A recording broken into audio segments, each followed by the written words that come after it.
కాంగ్రెస్ ప్రభుత్వం ఉన్న చోట అభివృద్ధి ఉండదంటూ బీఆర్ఎస్ వర్కింగ్ ప్రెసిడెంట్ కేటీఆర్ అన్నారు. కొత్తగా ఎన్నికైన సర్పంచులకు కేటీఆర్ కొన్ని సూచనలు చేశారు. గ్రామ పంచాయతీలకు ఇచ్చే నిధులు సొంత ఆస్తులు డబ్బులు కావని, గ్రామ పంచాయతీల్లో పథకాలను ఆపే శక్తి ఎవరికీ లేదంటూ స్పష్టం చేశారు. రేవంత్ సర్కార్ అన్ని వర్గాలను మోసం చేసిందని కేటీఆర్ విమర్శలు చేశారు. షాపుల్లో యూరియా ఇవ్వనోడు యాప్ల ద్వారా యూరియా ఇస్తాడా అని దేవా చేశారు. రేవంత్ రెడ్డి అప్పు తెచ్చి ఏం చేశారో చెప్పాలంటూ కేటీఆర్ డిమాండ్ చేశారు. ఒక కాంగ్రెస్ ఎమ్మెల్యే మాట్లాడుతున్నాడు, నేను బీఆర్ఎస్ ఎమ్మెల్యేలకు బీఆర్ఎస్ సర్పంచ్లకు ఇందిరమ్మ ఇల్లు అంటుండు. ఇందిరమ్మ ఇల్లు ఇచ్చేది ఆయన చేతులు ఏం లేదు. ఇందిరమ్మ కమిటీ ఒకటి పెట్టిండ్రు, కానీ అల్టిమేట్గా గ్రామ పంచాయతీ తీర్మానం లేకుండా ఎవరికి కూడా ఇండ్లు రావు. మొత్తం బాసులు మీరే ఉంటారు, సంతకాలు పెట్టేది మీరే. నెంబర్ 1 యాద పెట్టుకోండి. గ్రామ పంచాయతీకి తీర్మానం చేసి ఫలానా వాడు కాంగ్రెస్ వాడు కాబట్టి ఇచ్చిండ్రు, ఇది కరెక్ట్ కాదు అంటే కొట్టుడు పోతుంది, చెల్లదు కూడా చెల్లదు. మీరే బాసులు, మీరే కథానాయకులు తప్ప వాళ్ళ చేతులు ఏముండదు. అట్లాగే రేపు కొత్త పెన్షన్లు ఇచ్చేదున్నా, పెన్షన్లు పెంచేదున్నా, ఇంకేమన్నా కొత్త పథకం పెట్టేదున్నా లిస్టు పెట్టాలి. గ్రామంలో ఎక్కడ పెట్టాలి లిస్టు? గ్రామ పంచాయతీలో పెట్టాలి. పెట్టాలంటే ఎవరు పెట్టాలి? మళ్ళా మీరే సర్పంచ్ గారు, ఉప సర్పంచ్, వార్డు సభ్యులు.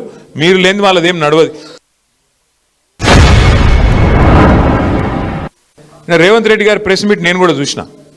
మొదల 5 నిమిషాలు ఏం చెప్పిండు?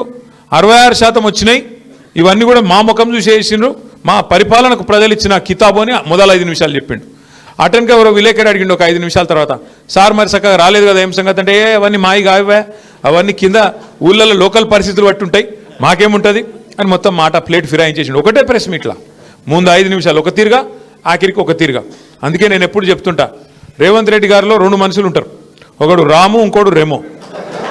అపరిచితుడు. అప్పుడే గ్లోబల్ సమిట్ అని డ్రామా చేస్తాడు, పెద్ద 5 లక్షల కోట్లు వచ్చినాయి, 6 లక్షల కోట్లు వచ్చినాయి అంటాడు.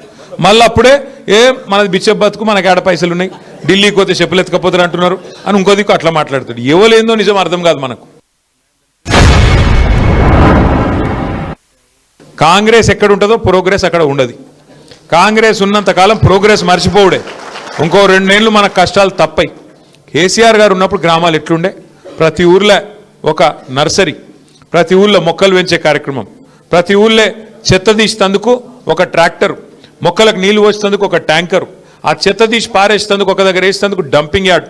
మనుషులు చచ్చిపోతే ఇదివరకు పొలాల కాడనో లేకపోతే వాక్ కాడనో చెరువు కాడనో దాన సంస్కారాలు చేసేది.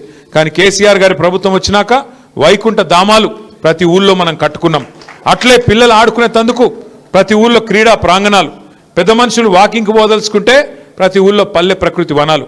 దేశంలో ఎక్కడ ఉన్నాయా ఇవన్నీ? ఈ 2 ఏళ్ళు కొంత కష్టం ఉంటుంది మనకు. ఎందుకంటే వీళ్ళ దగ్గర పైసలు లేవు, వాళ్ళు పైసలు ఉన్నాయని ఢిల్లీకి పంపట్లోనే బిజీగా ఉన్నారు వీళ్ళంతా. మొత్తం వీడికెళ్ళి మూటలు కట్టాలి, రాహుల్ గాంధీకి పంపాలి, ఆడనో ఇన్నో కుర్చీ కాపాడుకునేందుకు కింద మీద పడి కుర్చీ కాపాడుకోవాలి తప్ప వాళ్లకు ప్రజలకు సేవ చేసే ఆలోచన వీళ్ళకు లేదు. రుణమాఫీ కాలే, రైతు బంధు రాదు, ఇదివరకు కరెక్ట్గా వచ్చే కరెంట్ ఇప్పుడు కరెక్ట్గా వస్తలేదు. యూరియా, ఆఖరికి యూరియా అన్న కరెక్ట్గా ఇచ్చే ముఖం ఉన్నది వీళ్ళకు. యూరియా కోసం ఇలా యుద్ధాలు చేయాల్సిన పరిస్థితి పాపం రైతులకు ఇలా ప్రతి గ్రామంలో ఉన్నది. అందుకే ఇప్పుడు మళ్ళీ ఎక్కడ లైన్లు కడతారో, మళ్ళీ ఎక్కడ తంతారో అని భయంతో కొత్త దుఃఖం తెరిచిరు వీళ్ళు. ఏందట అంటే ఇదివరకు యూరియా షాపులలో దొరుకుతుండే, ఇప్పుడు యాప్లో దొరుకుతుందంట. యాప్, ఫోన్లో యాప్ ఉండాలనంట, యాప్లో దొరుకుతుందంట. మరి షాప్లో యూరియా అయినోడు యాప్లో ఇస్తాడే? నాకు తెలియకడితే ఆడు ఉంటేనే కదా ఇది ఇచ్చేది. ఇక గట్లున్నది ఇలా కథ. ఎందుకంటే లైన్లు కనబడద్దు, దాచిపెట్టాలి. ఎన్ని రోజులు దాస్తావు? 10 ఏళ్ళు మరి కేసీఆర్ ప్రభుత్వంలో ఎందుకు లైన్లు లేకుండే? ఎందుకంటే నడిపేటోనికి తెలివి ఉండాల. అప్పు ఎంత అయింది, ఎందుకయింది? మరి ఇవాళ రేవంత్ రెడ్డి గారు వచ్చినాక 2 ఏళ్లలో 2.5 లక్షల కోట్లు అప్పు అయింది. ఏం చేసినావు మరి 2.5 లక్షల కోట్లు అప్పు చేసి? ఒక ఇటుక పెట్టినవా? ఒక కొత్త రోడ్ వేసినవా? ఒక కొత్త మోరీ కట్టినవా? ఏం చేసినావు నువ్వు? 2.5 లక్షల కోట్ల అప్పు. పెన్షన్లు పెంచినవా? ఏం చేసినావు? ఎక్కడ పోయినాయి పైసలు? సమాధానం చెప్పరు.